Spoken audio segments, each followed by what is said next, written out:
Here's a question for you. Would you huff fermented sewage if it meant you could see your dead mother's face for 1 hour? Bro, just look at a photo. What sort of question is that? Now, most of us would say no immediately. The very idea is revolting. The health risks alone are enough reason to never consider it. And there's also the fact that the taste of feces and urine would probably linger in your mouth and your mind for days, possibly your whole life. But you're not a 16-year-old orphan living on the streets of Lusaka, Zambia. You haven't watched both your parents die from AIDS. You're not starving, sleeping in ditches with no family and no future. And you haven't spent years huffing glue just to numb the constant pain of existing. For Luke Mapunde and dozens of other street children, Jenkem, a drug made by fermenting human feces and urine in bottles, then inhaling the gases, was worth it. Luke would go into the sewage pond in his town with his friends, plunge his hands into the dark brown sludge, and start scooping it into a bottle. How'd you come up with this? Then he would take that bottle of human feces and urine with him, seal it with a balloon stretched over the opening, and leave it to ferment in the hot Zambian sun for about a week. The gases built up inside, primarily methane and hydrogen sulfide produced by decomposing sewage, would inflate the balloon. Then Luke would remove the balloon and inhale those gases, and for about an hour, he'd be high. And we're not talking about just a little light buzz here. We're talking about powerful hallucinations, complete disassociation from reality, and visions so vivid they felt more real than the nightmarish life that he was living. But this is not the story that most people know. If you've ever heard of Jenkem at all, you probably know it from 2007, when the American media exploded with warnings about a terrifying new drug sweeping through middle schools and high schools. Parents were told to smell their children's breath and check their bedrooms for suspicious bottles. But did Jenkem really ever enter America? And how did kids in Zambia ever come to start sniffing gas from? It's an excellent question. Let's find out. In the late 1990s, Lusaka in Zambia was the picture of a society that had fallen apart. There was an HIV/AIDS epidemic, the poverty rates were astronomical, and there were more children on the streets than there had ever been before. The first HIV case in Zambia was reported back in 1988, and by 1991, the National AIDS Program had recorded 15,000 cases, accounting for 14% of the country's annual deaths. 7 years later, around 90,000 people had died of AIDS, and life expectancy plunged from 54 in the mid-1980s to 37. With deaths happening at this rate, traditional family structures were collapsing. When one child lost their parents to AIDS, aunts and uncles would take them in, and when those aunts and uncles died, the child would have nowhere to go because even if their grandparents were alive, they were already caring for 5 or 6 orphan grandchildren. By 1999, an estimated 650,000 children in Zambia had been orphaned by AIDS, but the real number was probably much higher because these statistics only counted double orphans, children who'd lost both parents. Single orphans, kids who just lost one parent, usually the mother, were hundreds of thousands more. And for children without a home or an irresponsible parent, the streets were the only option. We're talking about children as young as 6 or 7 having to scavenge on the streets, beg and steal, sleep in ditches, and grow up sniffing drugs as the only form of pleasure and escape. Glue sniffing was popular during that time. Jenkem brand glue specifically, which is where the name Jenkem came from, was particularly popular. They'd also huff petrol when they could steal it. Anything went so long as it could numb the constant hunger, fear, and awareness that every day might be their last. Then sometime in the mid-1990s, somebody discovered that sewage worked too. The first media mention came in August 1995 in an Interpress Service Wire report. A journalist described boys hanging around the sewage ponds in Lusaka's Garden Township, ponds so putrid that people literally sped through that section of the slum, unable to stand the stench. The boys would scoop up human waste from the edges of the sewer ponds in old cans and containers, cover them with plastic bags, and leave them to ferment for about a week. Then they'd inhale the biogases that built up. Mukule Nyambe, a 5th grade dropout, told the IPS reporter, quote, "Old man, this is more potent than cannabis." In July 1999, BBC reporter Ishbel Matheson went to Lusaka to investigate. At the sewage ponds, she watched 2 teenage boys plunge their hands into the dark brown sludge, gathering up fistfuls and stuffing it into small plastic bottles. They tapped the bottles on the ground, careful to leave enough room at the top for methane to form. She interviewed 16-year-old Luke Mapunde, who told her why he preferred Jenkem to other substances. Quote, "With glue, I just hear voices in my head. With Jenkem, I see visions. I see my mother, who is dead, and I forget about the problems in my life."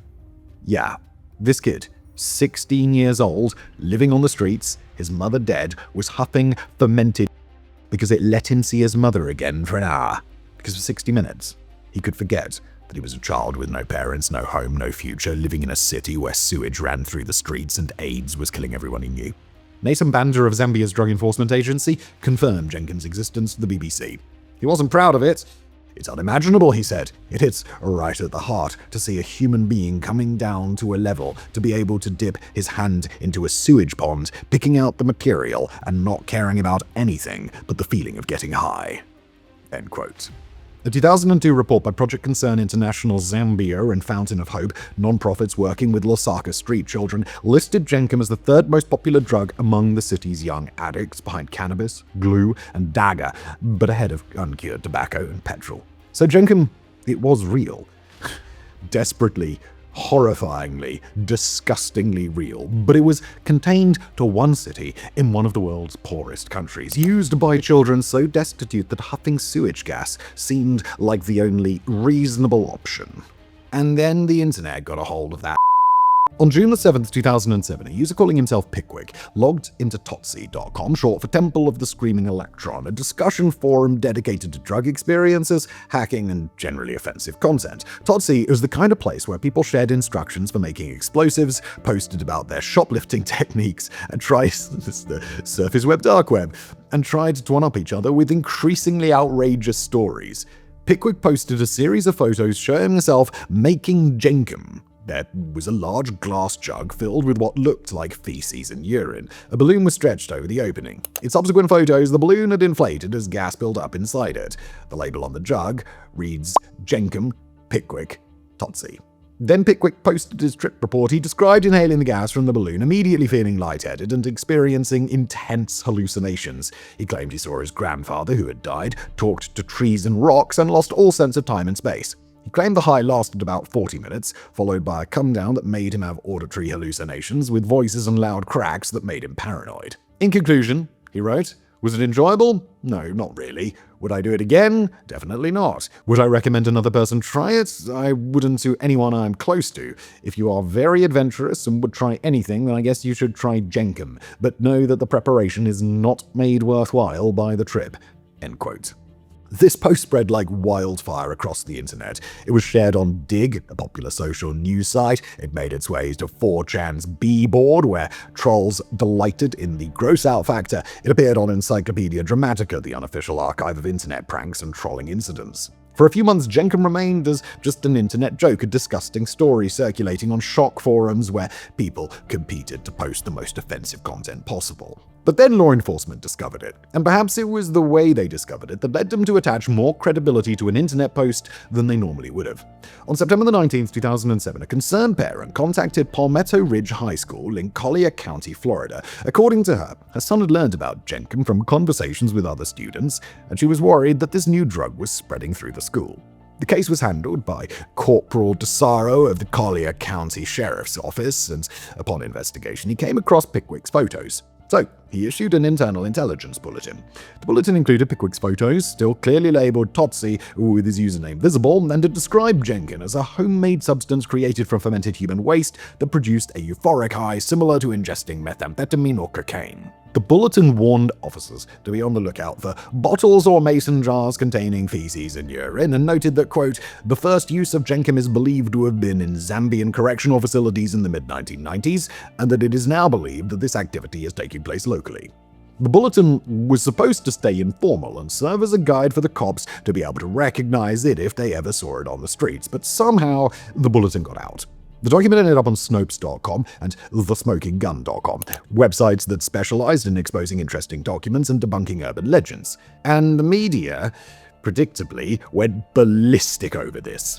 Local TV stations were the first to pick up the story, from KIMD in Mason City, Iowa, to WIFR-TV in Rockford, Illinois, and Wink News in Fort Myers, Florida. They advised parents to wait up with their children at night and not to let the kids go to bed until they'd seen them and smelled their breath. On November 6, 2007, Fox News published an article titled "Drug Made from Human Waste Causing Stink on Web" in Law Enforcement.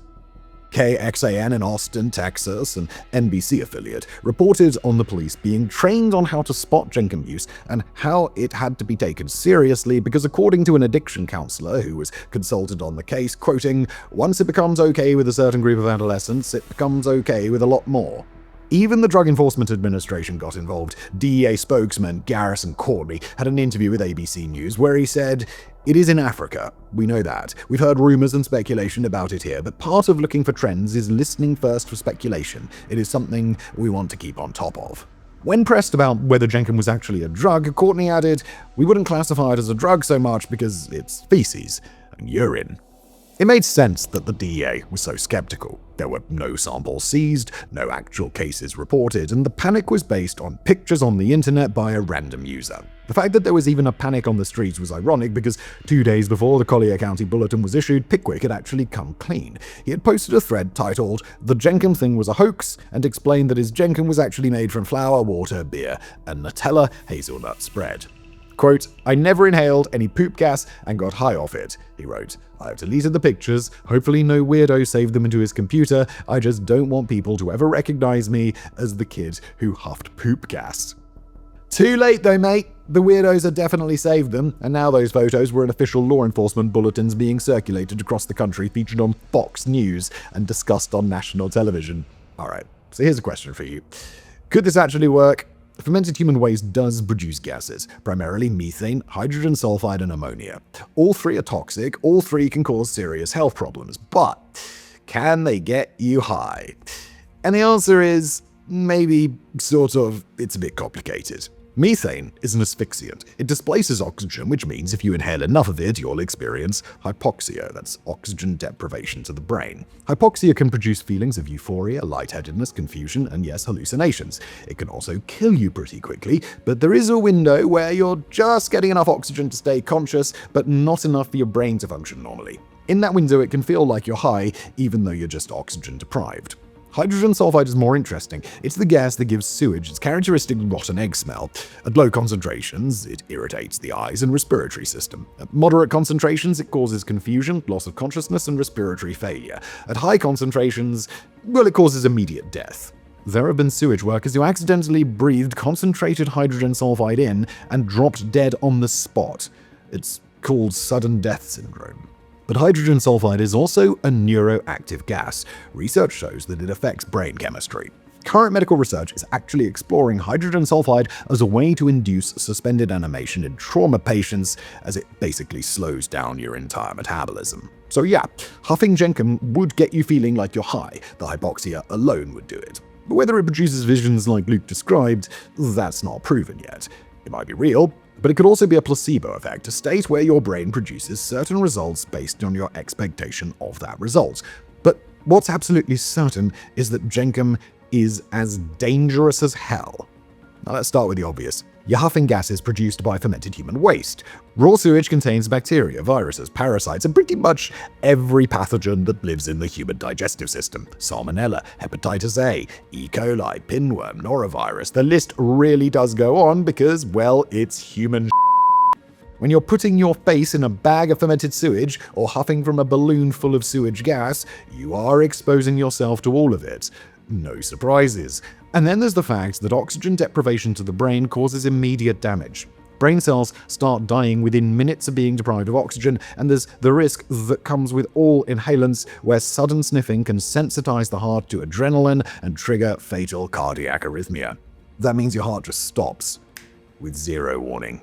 And then there's the taste, which is a nightmare in itself, as you can probably imagine.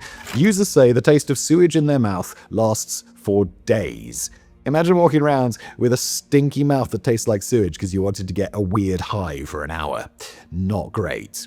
So it's safe to say that Jenkem never did actually catch on in America. It was a hoax because, apart from the high alert and paranoia it brought, nobody actually ever confirmed anything. After the 2007 panic, the DEA confirmed that despite all the media reports, they had 0 confirmed cases of Jenkem use in the United States. They had made no arrests, had no seized samples, and there was not even one emergency room visit where doctors confirmed exposure to sewage gases. Partnership for a Drug-Free America said that they'd never heard of Jenkem before the media panic, and Arrowhead, a massive database of drug experiences where people document every weird substance they've ever tried, had nothing on Jenkem beyond the Pickwick hoax. In 2009, the city of Bettendorf in Iowa amended its city ordinance to include organic substances in its list of illegal inhalants because of Jenkem concerns. This was the only legislative action, as far as we could confirm, that was ever taken in response to the panic. In 2010, the police condemned an apartment building in Fort Pierce, Florida, after finding leaking containers of human waste. There was speculation that the tenant might have been manufacturing Jenkem, but since that was never confirmed, the tenant was never charged with anything related to drug manufacturing. Maybe he just liked having a bottle. These were the only cases where there was any real suspicion of Jenkem, but again, neither case ever resulted in anything concrete. Compare that to the tens of thousands of annual arrests for marijuana, cocaine, heroin, and methamphetamine, or the thousands of emergency room visits from inhalants involving glue, paint thinner, aerosols, and nitrous oxide, and it's not even close. There's just nothing. Jenkem just isn't happening in America. If it were, we'd know. People would be going to hospitals with hydrogen sulfide poisoning and sewage-related infections. There would be arrests. Basically, the data would show us if it was actually a thing, but it doesn't. So if American Jenkem was fake, why did so many people believe it? Well, that's because it perfectly fit pre-existing moral panics about drugs and youth culture. The 2000s were the peak of this new scary drug panic. Every few months, media outlets would report on some new threat to America's children. They would claim ecstasy was putting holes in teenagers' brains. It wasn't. Or that meth was turning people into face-eating zombies. It wasn't. Or that kids were getting high from smoking banana peels. They weren't. I remember that one. Anna's Kiss Cookbook. Might have tried that. Definitely doesn't work, allegedly. It was always the same pattern, a sensational claim that led to panic among parents, which led to even more media coverage, which would eventually lead to a quiet retraction or debunking that nobody noticed because everyone had moved on to the next scary drug story. Jenkem was perfect for this formula. It was gross, memorably gross, in a way that grabbed attention immediately, and it was supposedly cheap and easy to make, feeding fears that kids could get high from anything. It came from Africa, which allowed it to be framed as an exotic foreign threat invading American schools. And because most parents at the time didn't understand internet troll culture, so when law enforcement said it was a real threat, well, they believed it. And honestly, you can't entirely blame them because Jenkem was real in Zambia. The BBC and the New York Times had reported on it. Even non-profit organizations working with street children had documented it, so this was a real thing that children were using in real life. The leap from desperate orphans in Zambia are huffing sewage to American teenagers doing it wasn't giant. Teenagers have been known to do really dumb things. They huff glue, they sniff markers, they chug cough syrup. Why wouldn't they try Jenkem? But they didn't, because no matter how teenagers can be, there is apparently a line, and that line is huffing fermented sewage. From time to time, there's a nod to the widespread hoax in entertainment, like in the South Park episode named Major Boobage that satirized moral panics by featuring kids getting high from inhaling male cat urine. There's also Jenkem magazine, a skateboarding magazine that deliberately chose the name for its shock value and connection to gross-out culture. On forums and message boards, Jenkem became shorthand for obviously fake drug scares, a way to mock people who fell for hoaxes. It's referenced in discussions about media manipulation, moral panic, and how easily internet trolls can fool authoritative sources. But in Zambia, Jenkem wasn't a joke. By 2007, when the American panic was happening, Jenkem use in Lusaka had actually declined significantly. The Zambian government had launched education campaigns about the dangers, and non-profit organizations were working to get street children off the streets and into schools and shelters. Glue sniffing did remain a problem, but Jenkem specifically had become less common. The director of Zambia's Ministry of Sports, Youth and Child Development, John C. Zulu, told reporters in November 2007 that Jenkem use was less common than glue sniffing, and that while street children still used it occasionally, it wasn't the epidemic that it had been in the late 1990s. The horror of Jenkem isn't just that it exists, but what its existence says about a world that produced such an unfathomable reality. It's what happens when poverty and disease destroy society so thoroughly that children are left with absolutely nothing and no way to escape except through toxic gases that let them hallucinate better times for just an hour.